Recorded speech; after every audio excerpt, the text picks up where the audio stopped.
Every single day, 40 million Americans wake up with pain shooting down their leg like an electrical current. Not mild discomfort, but searing, debilitating pain that makes standing up feel like punishment. Pain that radiates from the lower back through the buttock and down the entire leg, sometimes all the way to the foot. Sciatica. And here is what nobody is telling you. In 85% of those cases, your spine is not the problem. Look at your lower back right now. Most people assume sciatic pain originates from herniated discs, spinal stenosis, or vertebral misalignment. I am going to tell you why that assumption, in the overwhelming majority of cases, is fundamentally wrong. There is a muscle deep in your hip, a muscle most people have never heard of, that is strangling your sciatic nerve right now. It is called the piriformis, and the medical system you rely on will almost never check it. Subscribe to Dr. Waterling right now and hit that like button. We are working toward building this channel on one principle, giving you the information that changes your life, information your next doctor's appointment will not include because there is no billing code for a tennis ball. The healthcare system is not built to keep you functional. It is built to image you, medicate you, and when those fail, operate on you.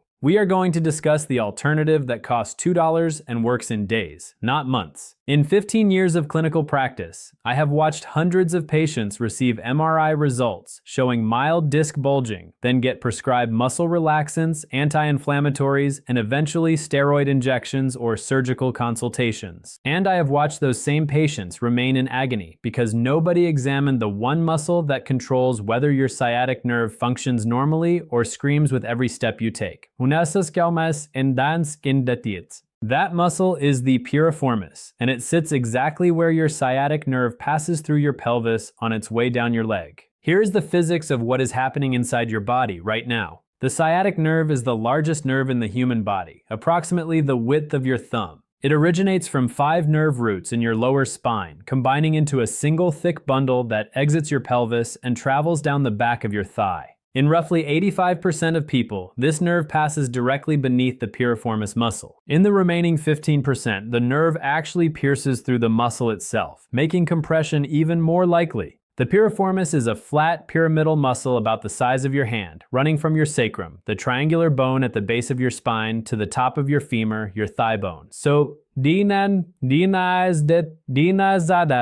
its job is hip rotation. When you walk, when you sit, when you turn in bed, the piriformis contracts and relaxes to stabilize your pelvis and rotate your thigh. This is normal function. But when this muscle becomes tight, inflamed, or spasmed, it swells. And when it swells, it compresses the sciatic nerve passing directly beneath it. Think of a garden hose running under a wooden plank. When the plank is flat on the ground, water flows normally. But if you step on that plank, pressing it down onto the hose, water flow becomes restricted. That is precisely what happens when your piriformis muscle compresses your sciatic nerve. The nerve cannot transmit signals normally. The result is pain, numbness, tingling, and sometimes complete weakness in the leg. Here is what makes this particularly insidious. The piriformis tightens for reasons that have nothing to do with your spine. Prolonged sitting, especially with a wallet in your back pocket, creates asymmetric pressure that inflames the muscle. Sudden movements, like twisting while lifting, can cause acute spasm. Previous hip injuries, even ones you barely remember, can create compensation patterns that overwork the piriformis. And here's the factor almost nobody discusses. Weak glute muscles force the piriformis to work overtime, leading to chronic tightness and eventual nerve compression. Now let me be direct with you about what conventional medicine does when you present with sciatic pain. You describe your symptoms: pain in the buttock, radiating down the leg, worse with sitting, maybe some numbness in your foot. The doctor orders imaging. The MRI report comes back showing a small disc bulge at L4-L5 or L5-S1. That bulge becomes the diagnosis. You receive prescriptions for NSAIDs, perhaps muscle relaxants, maybe a referral to physical therapy focused on spinal traction and core strengthening. And you continue suffering because nobody asked the critical question: does pressing on your buttock, specifically on a point halfway between your sacrum and your hip bone, reproduce your exact pain? That is the piriformis. That is the test. But there is no expensive imaging required, no specialist referral needed, no procedure to bill. So, in a 12-minute office visit focused on ordering tests and writing prescriptions, that examination never happens. The system makes money when you stay sick, not when you get better. There is no revenue in teaching you that a tennis ball and 5 minutes of targeted pressure can release a muscle spasm that has been torturing you for months. Your next appointment will not include this information because it threatens the treatment cascade that generates thousands of dollars in imaging, injections, and eventual surgical intervention. Let me tell you about Michael, 58 years old, who walked into my office after 6 months of progressively worsening left leg pain. He had already been through the conventional pathway, MRI showing mild disc degeneration, 3 months of physical therapy focused on lumbar stabilization, 2 epidural steroid injections, pain unchanged. He was scheduled for a microdiscectomy, surgical removal of the disc material allegedly compressing his nerve. I asked him to lie on his right side and bring his left knee toward his chest. Then I pressed my thumb into the center of his left buttock, about 2 inches lateral to his sacrum. He nearly came off the examination table. That was not his disc. That was his piriformis muscle, swollen to nearly twice its normal thickness, crushing his sciatic nerve with every movement. I sent him home with instructions identical to what I am about to give you.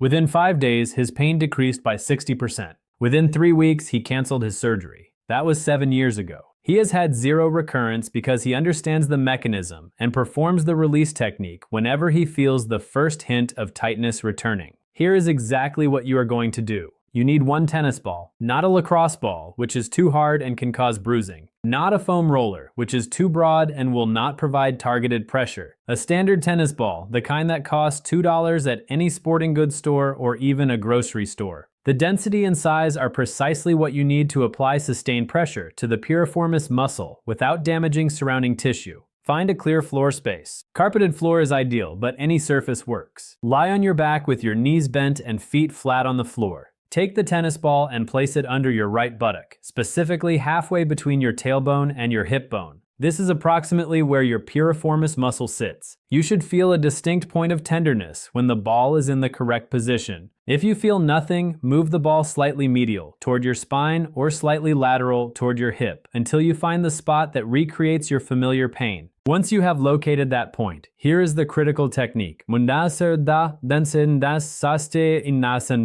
Keep the ball in position and slowly straighten your right leg, sliding your heel along the floor until your leg is fully extended. This movement increases the stretch on the piriformis muscle while maintaining pressure from the tennis ball. You should feel intense but tolerable discomfort, a deep ache that radiates down your leg, potentially reproducing your sciatic symptoms. This is exactly what you want. You are compressing the trigger point that has been compressing your nerve. Hold this position for 60 to 90 seconds. Do not bounce. Do not roll. Simply maintain steady pressure while breathing normally. After the first 30 seconds, the initial sharp pain should begin to diminish as the muscle starts releasing. This is the muscle spasm breaking down under sustained pressure. If the pain intensifies or becomes unbearable, reduce pressure by bending your knee slightly or shifting your weight partially onto your other side. After 60 to 90 seconds, bend your knee again, bringing your foot back to the starting position. Remove the ball. Stand up slowly. You should immediately notice a difference in how your leg feels. The sensation might be strange initially, a combination of residual soreness from the pressure and newfound mobility as the nerve compression releases. Walk around for 30 seconds. Many people report that the sharp shooting pain is significantly reduced or completely absent on the first attempt. Repeat this exact sequence on the opposite side, even if that side does not currently hurt. Muscle imbalances are frequently bilateral, and preventing future issues is as important as addressing current pain. Perform this release technique twice daily, morning and evening, for the first week. After 1 week, if symptoms have significantly improved, reduce to once daily as maintenance. If symptoms return, immediately resume twice daily treatment. Here is what you must understand about timing. The piriformis release works rapidly for acute spasms, often providing noticeable relief within the first 24 hours. For chronic tightness that has developed over months or years, expect gradual improvement over 2 to 3 weeks of consistent daily treatment. The nerve has been compressed for an extended period. It needs time to recover normal function even after the mechanical compression is removed. Now, critical safety information you must hear. If you experience sudden onset of severe back pain accompanied by loss of bowel or bladder control, that is cauda equina syndrome, a surgical emergency requiring immediate hospital evaluation. If you have progressive leg weakness, where you cannot stand on your toes or heels, cannot lift your foot, or your leg gives out when walking, that requires urgent medical assessment. If you have pain that is worse at night, wakes you from sleep, and is accompanied by unexplained weight loss or fever, that could indicate serious underlying pathology requiring immediate evaluation. The tennis ball technique addresses muscular compression of the sciatic nerve. It does not treat herniated discs with true nerve root compression, spinal tumors, infections, or fractures. If you have tried this technique consistently for 3 weeks with zero improvement, you need professional evaluation, including imaging to rule out structural pathology. This is not a substitute for diagnosis when symptoms suggest serious underlying conditions. If you are currently taking blood thinners, have a history of deep vein thrombosis, or have had recent hip or pelvic surgery, consult your physician before performing deep tissue pressure techniques. The tennis ball method is safe for the overwhelming majority of people, but specific medical conditions require individualized guidance. Here is your complete implementation protocol. Morning, within 15 minutes of waking, perform the tennis ball release on both sides, 60 to 90 seconds per side, followed by gentle walking for 2 to 3 minutes to restore normal gait patterns. Evening, 1 to 2 hours before bed, repeat the release technique on both sides. This timing prevents overnight tightening that causes morning stiffness and pain. Additionally, 3 times per week, perform piriformis, stretching to maintain flexibility between release sessions. Lie on your back, bring your right knee toward your chest, then pull your right ankle across your body toward your left shoulder. You should feel a deep stretch in your right buttock. Hold for 30 seconds. Repeat 3 times per side. This stretch addresses the muscle length component, while the tennis ball addresses the trigger point component.